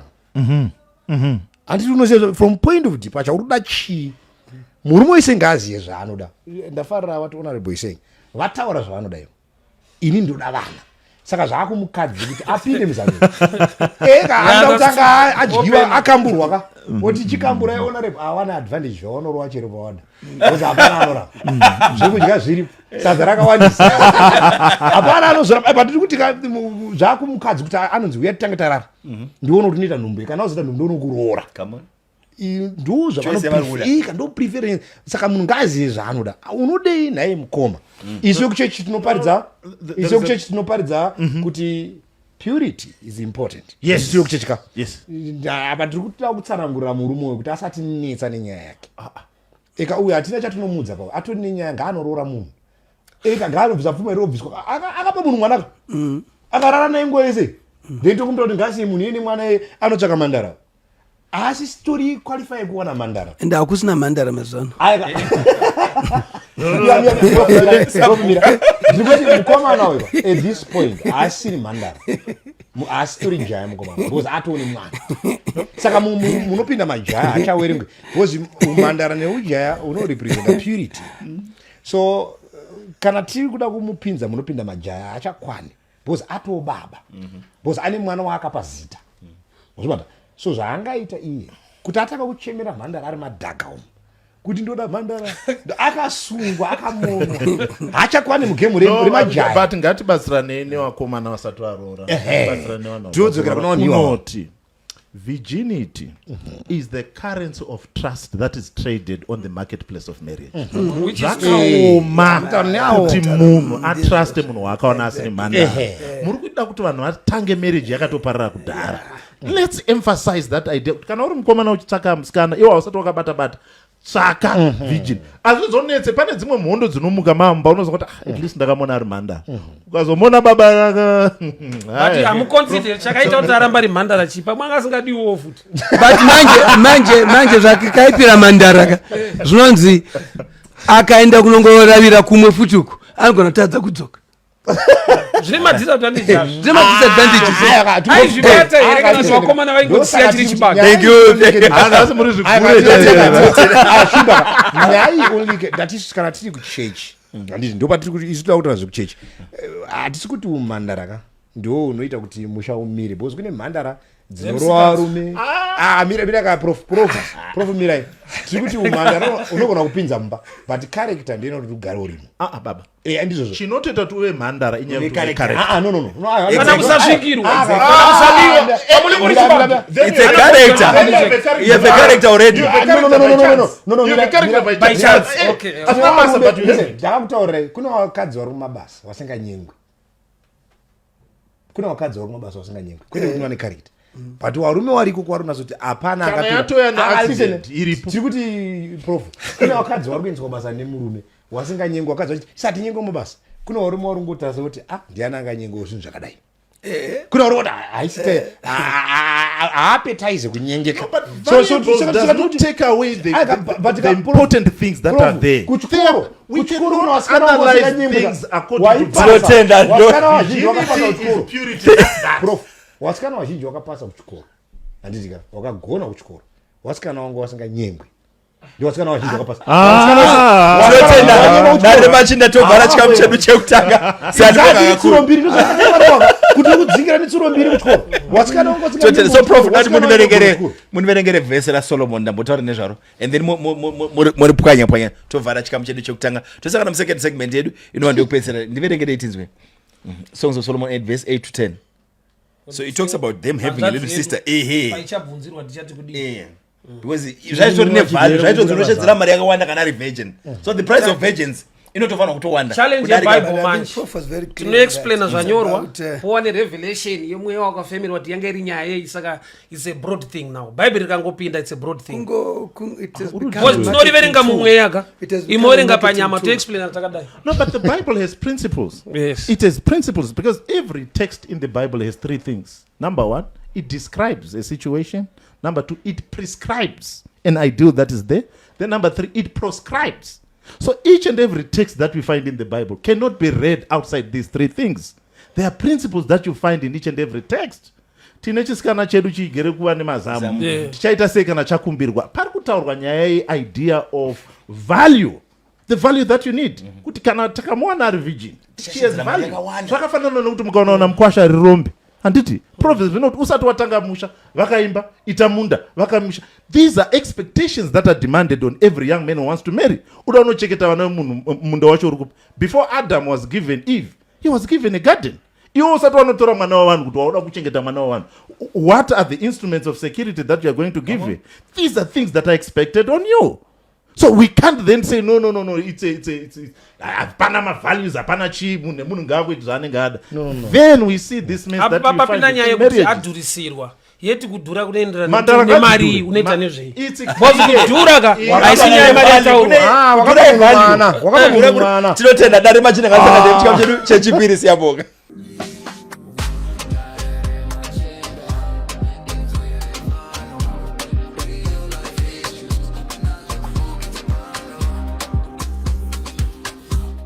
Tinokutendai tinokugamuchirai muchikamu chedu chekupedzisira dare remachinda ndimunoita zviendeke pazvese and anolike Facebook page yedu yakanzi dare remachinda. Rutsigiro rwenyu pazvese ndo rwatisvitsa kure. Tinotenda kune vealuta continual logistics vari kuti tinokutorera motikari yako kwese kwauri kudaiwo kwauri kushuwira, ingave iri freight ingave iri chitisu. Vanhu vacho vabate panhamba dziri kubuda ipapo, aluta continua, the struggle continues. Tinotenda topinda muchikamu chedu chechipiri nemibvunzo yatagadzira muchikamu chedu. Nichabvunza mibvunzo miviri kana mutatu tobva tavhara edu chirongwa chedu chanhasi. Tokutendai nerutsigiro rwenyu. So iyi ndotanga nemi ndagumira papi ndava muparinga ndotanga nemi honorable Sabhuku. Hai vedare tongoipinda just 2 minutes tongobuda tibata nengwa dzedu. Hai vedare, I recently discovered that my husband is addicted to watching nude women. He has a porn account and is inquiring with them and vasikana vema avenues vema happy ending. Though he said he has never been there, but it feels like he has killed me because pandotadza chaipo andipazive. Now he wants kuchata neni, but I feel like I can't view him the same. Yes, I love him, but I feel I'm scared of starting over. I know he will watch this episode because he followed that Remachinda zvekudaro. Fast forward, I feel unattractive to him because sex yacho it's once a week. He never compliments me. I will regret if I don't marry him. Come on. Some guys paunoita bonde nenofamunza kuti wandigonera asina nakiro. It's supposed to be like that really. Sabhuku your take. Aisusu vedu vanotouchiraka murambwe shumba variritiri chikara. So the husband are addicted to watch my porn and when vasikana vasina kupfeka zvinoaffecta semba make. Your take. But every game I'm a sportsman kunenonzi warm up. You warm up. Yeah, game rest, you warm up so that you get Saka, you'll be warming up. The critical issue is the performance. The critical issue is the performance. Women too do that. In fact, kana jati wanyaso famba nemutambo yengatore uku kuvakarara ku kana zvatsva manje vanongosangana my way mabviravira mabviravira nozvekutamba zvemabviravira. Saka iye ngaasa complain ngaaitewo kuti zvinomuita kuti ropa rake rifambe. Ndiyarugadzirirwa orasa foni kongotora charge finish. Hapana mutambo wakanaka uyu. Okay. Yeah. Thank you, Honorable Professor. Number one, it's the problem that you find across all victims, that they think that they are the cause of their victimization. The first thing that you see with the Munyori is arutofunga ndiane problem. But about the victim. Ndiatori victim.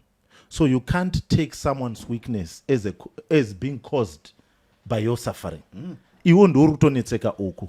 So chekutanga chandoda kumadvisa is she must seek for counseling iye pachake kuti ave self confidence because already arutofila kuti weakness yemurume ndiye ari kuikonzera.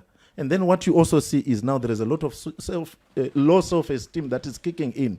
Kuti kana achinditarisa arikuonei ndinoshoreka ndinodii. Then kumurume uyu usati nyadzisa. Chekutanga kana uine weakness vigawo weakness yako. Nditi vigawo ma weaknesses ako because unokwatisa vana vanhu ona manje munhu asina kana self confidence. Zvangu zvakashata zvangu zvakadii. Ndo chekutanga vigawo ma weaknesses ako usaende ne weakness yako uchinoti zvigoko nemunhu and expect them to be able to take it up. And then last but not least, the dangers of sexual perversities adzipere baba zvine mweya.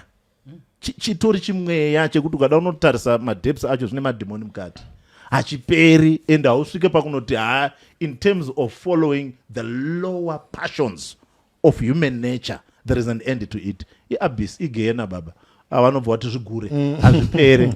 The moment someone goes down on the downward trend of sexual perversity, they are unredeemable. They will do worse off than what they are doing right now.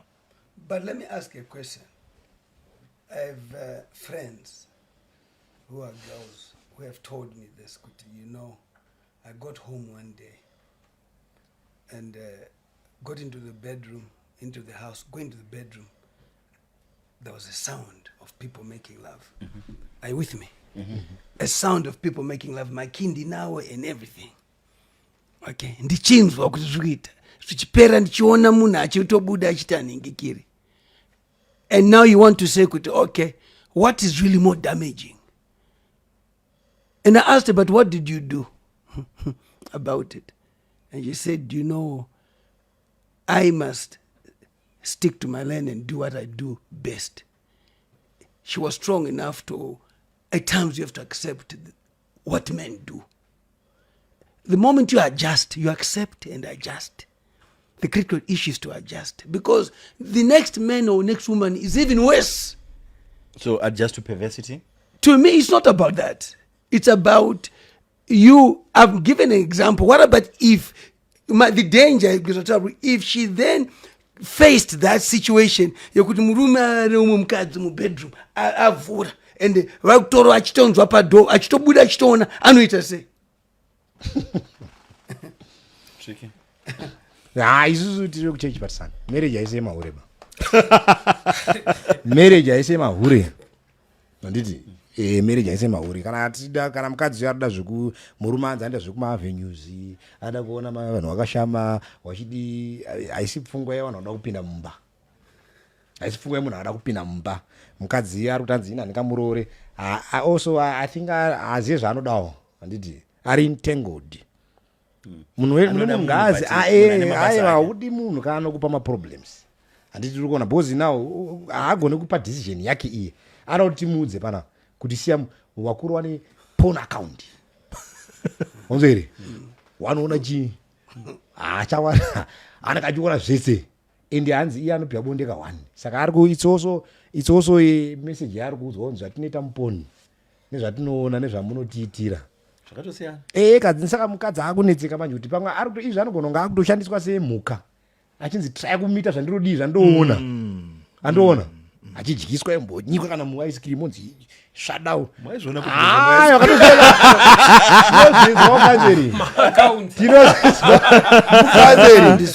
anotaura hanzi ndakaipiwa inyikwa maice cream so ndikuti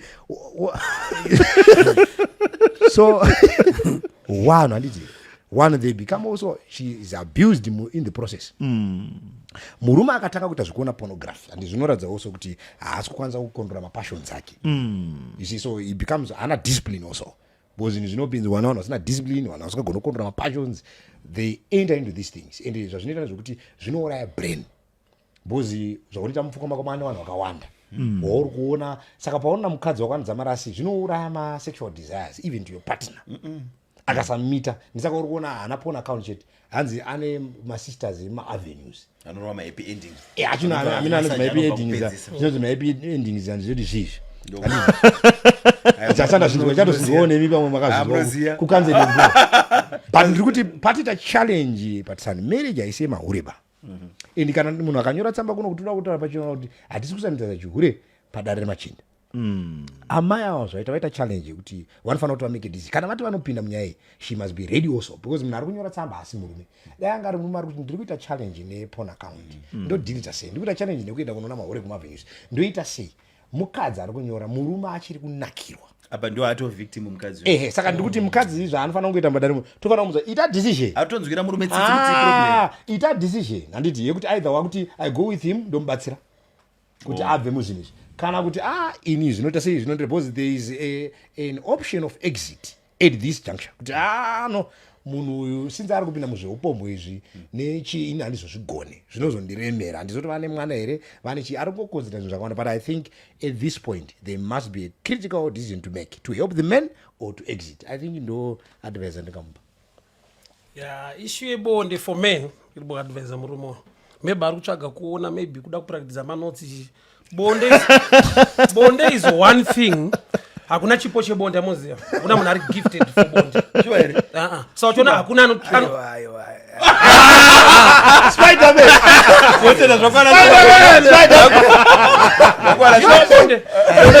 munhu amene pamukare vaidzidziswa bonde bonde chinhu chekuti hakuna akadzidziswa but tese tiri machampion because hakuna chipo chebonde munhu wezi zviri musystem yako ende matricks esayo unogadzira manyowani wega mugeni mako unokopa akadevelopa mind dzevanhu mune yako imba ende murume uyu ari dangerous mukadzi anofanira kutiza neupenyu mfesi akajaira tap and go itap and go kama akajaira tap and go atenge moto tap and go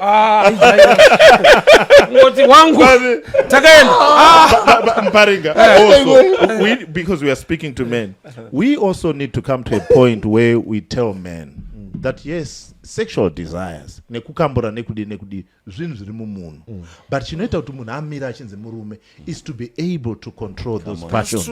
You can't say pese pane buri wapinda as a man. You can't. There has to come to a point where every man has a character that then says ukanchaendo. I'm now going to stick to one woman and love her. For Shumba, I don't belong to that league. I don't belong to that league. And I will never apply to be. That's a league I've seen 99% of the people failing. Desire they have, but they failed. I think about Bondali. I think without her. I think I would not want kuti ndipinde mumba muimbe mukati ndine zvidobi zvamuparinga. Right. That's right. Hata bonde ndofana kuti ndatopedza kuti amene maSpider-Man but ndinoda kuti nditi ndapedza kurwana nazo kuti chikiri chanda introduce ichi chakaipa hakuna hata achizomora ndegara iyaya nazinoda iyaya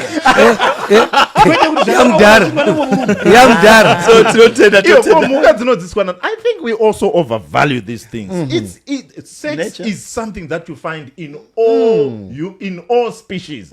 Masvosvo anodzidziswa nani vanoona imbwa dzinodzidziswa nani ziri mumunhu and I agree with Mparinga that it's inborn and iwewe ndio unoziva kuti rugonera isitotodzidza kuimbwa dog chakuda but just one thing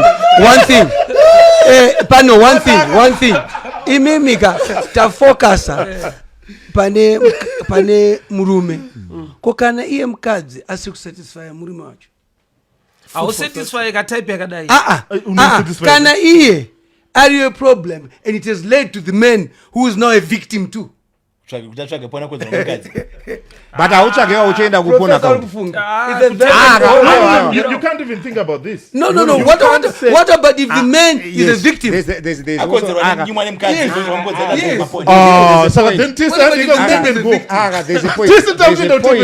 there's a point yekuti probably of course anogona kuita mukadzi akonzera kuti murume asafara nditi but tiri kuti kana murume asina kumbofara anoziva sei kuti handisi kufara because murume ndiwe murudzi webasa but kuti uti murume mukadzi anakufadza uchienda kutepeni kuti wana Mparinga unoita phone account uenda kuma avenues. I think watora direction iri wrong because direction yako haina solution but actually to harm you because uri kuona kuti murume atone challenge yekuti vanhu vaona vawandisa handizivi kuti kwaari kuenda kuma happy ending izo tinotenda toda kutenda Dankos Motors vari kuti vanochifunga kutora motikari kunze kwenyika ndo vanhu vacho vanotora kubear forward kwese kwaunoda unobhadhira 50% deposit vari kuwanika kupe muna Old Mazoe Road ndo pavari tokutenai nerutsigiro rwenyu pazvese kozoti vaya varida kuvhura makampani vari muSouth Africa vada kuti vawane maaccounts muSouth Africa varipo vanokubatsirai kuti zviendeke pazvese pane management team yeeducation research nedevelopment consultancy namba dziri kubuda papo unovhura maaccount ungange uri kuSouth Africa uri kupi uri muno muZimbabwe uri kuSaudi Arabia uri ku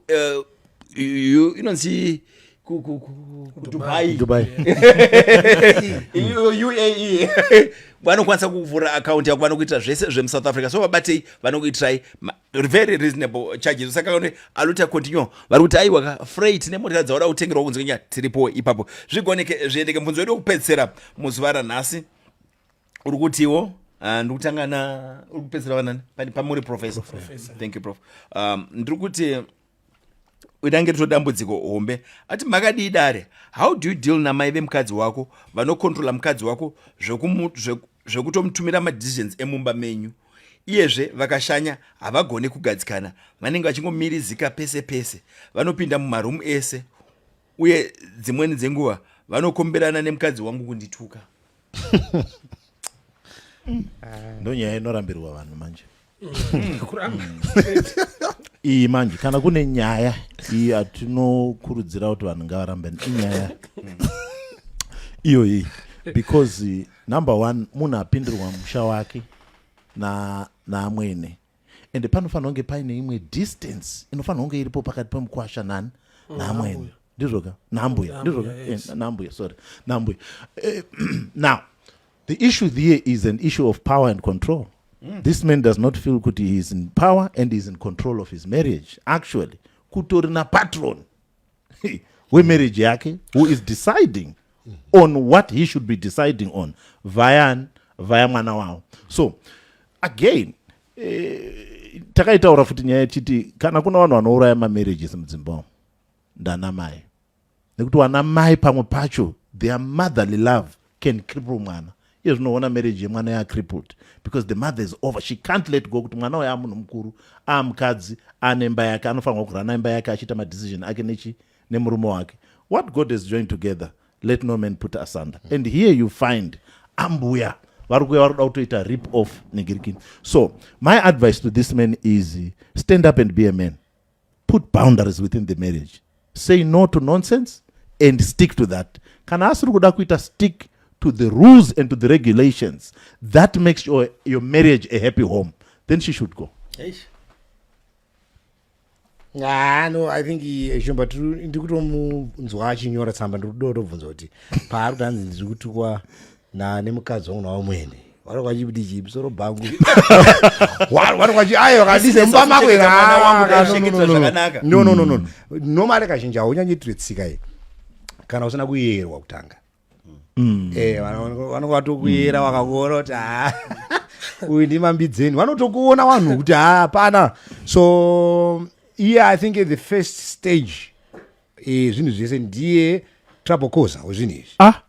Iye Mliswa haana kuita murume mumarriage because mwana uyu mukadzi wake uyu anotoita tag team namai wake kurowana naye wachimushaura iye akanyara kusvika anyora tsamba kudare naiwe dare ndinoito kukunzwa akutotinyorera isusu kuti timufurire kuti rowa mukadzi yeye dzinga ambuya vhara madho ukona zvati zvatura iye haakwanisi ari yega ndosaka vachimudherera.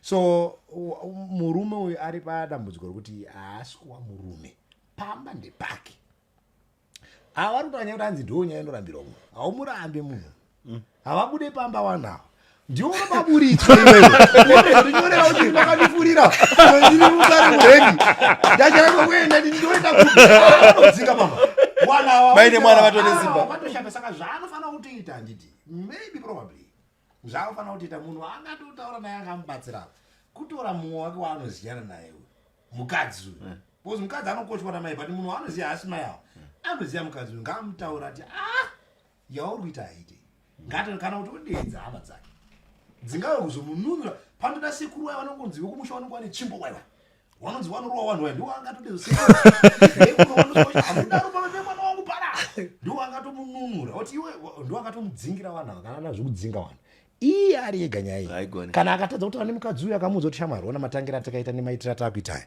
I think it's being very unfair. Indanji kugamuchirwa namai wako ndifunga kuti probably tikaunza mahomu zvinoita but it's being very unfair. I think kana mai wake chatina kuwanzwa munyai pamwe baba waduri vanotombooneka vatonzi hama yako andiriona pano so he must find a relative to help dara rimubatsire richamufurira akarohwa dare rinokuroisa ndiri kutaura dare iri bhozi wanawo vanomutuka pamwe atonyara kunyora kujungwa kwanda musoro nokurwa kwaanoitwa is in an abusive relationship, so he needs a relative to help him. Aringamuudza ari kuti mira stand up as a man but akazvizama asina masimba anotinyorera imwe tsamba ngaatsvaga avenomubatsira or someone else to help him or kutofurira professor vaende paground wanotaura nenyaya ayo tape tinouya paground ndo kwediko otherwise iyega regani mbopa answer ndiri kudhara tiri magangster wakozopesanisa vakadzi akunetsa unongoudza madhamu wako kuti muchemberi ari kundinyenga vakadzi ndati tiri magangster chigangster chandataura ichi because timi rikapesana watanga mapoinzi akaita soft anokwadzwa nevanhu atori soft kana iwe ungonyenga muchemberi takamirira chijonga chauye kupesanisa vakadzi unongonyenga vanhu vacho havadi kuonana futi masisters chaivo ukangoda mainini pamba ndiyanodzinga munin'ina wake saka iyo ndo iri sensitive and iri very powerful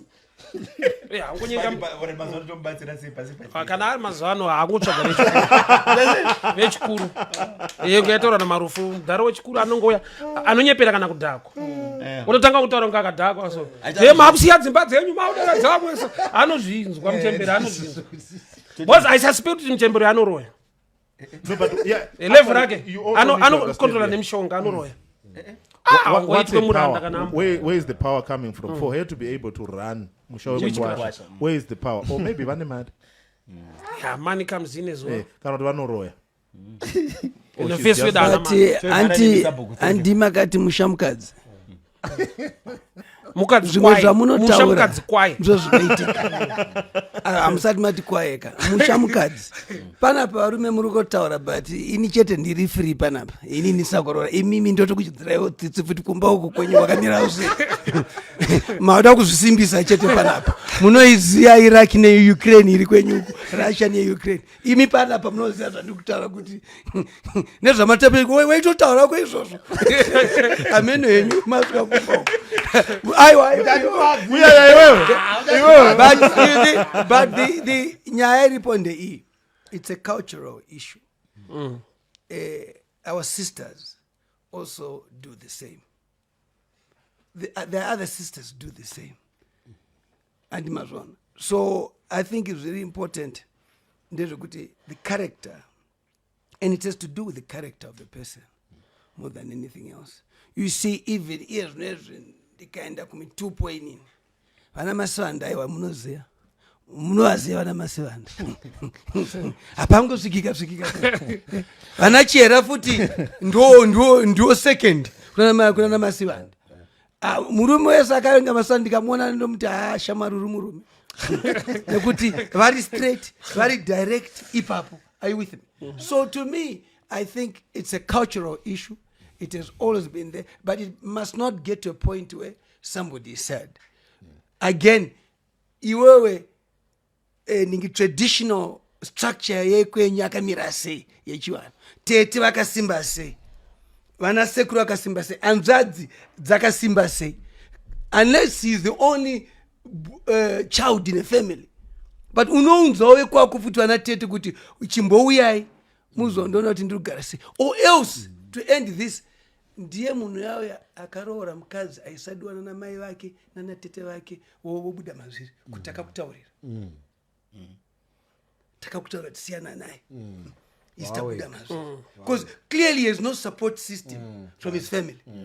So they've left him kuti you think made the bed lie on it.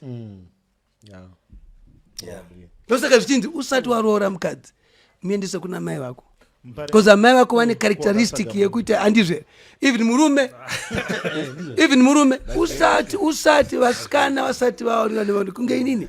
I say to my daughters, I'm the only man who can tell you a good man by seeing and seeing kuti uyu murume achakuchengeta kana akuchengeta ukaita naro ndezvako. These fights have always been there. And ukaona kuti no iwe wakazoti aiwa handina basa nemi mukadzi wangu ari mupi wanakirwa, because pane zvaunonakirwa nazvo zvasinganakirwe nazvo kaiwa ndapedza. But it's a rare case where mkwasha na ambuya vachinetsana. It's a rare it's a rare case. Normally it's murora na mwene apa ndi chira ndapuwa mbaringa koye kuti wati either ngapfimbe amwe kuwapesanisa ko kakatsvaga mumwe haiti maybe akatonotora mai vake Aiwa, ana capacity veita da. iraki Unomisa neirande vanhu. wakwamai vauya vake vari manje chenjera amai vanogona kutora mumwe mwana musikana futi woita tu akadzi mumba imomo anoita sei toda kutenda dare remachina totenda vatenda program yedu iendeke mberi zvese wafunga kuadvertisa nezvibata namba dziri pakona dzakanzi chipo ndo dzekuadvertisa nadzo usakangano kuti tinobuda every monday 7 p.m. dare remachina rutsikiro ronyu pazvese tokutenda ndo chete page ndakaona paFacebook inokura ne10,000 plus every week yedare remachinda murambe muchilaika page yedu zviende mberi tokutenda ine rutsikiro ronyu pazvese mabladza uneyese pazvese director Frank boss Frank ga zvinobuda zvakanaka nekuda kwemapictures yenyu asante siyalibonga sihlangane next week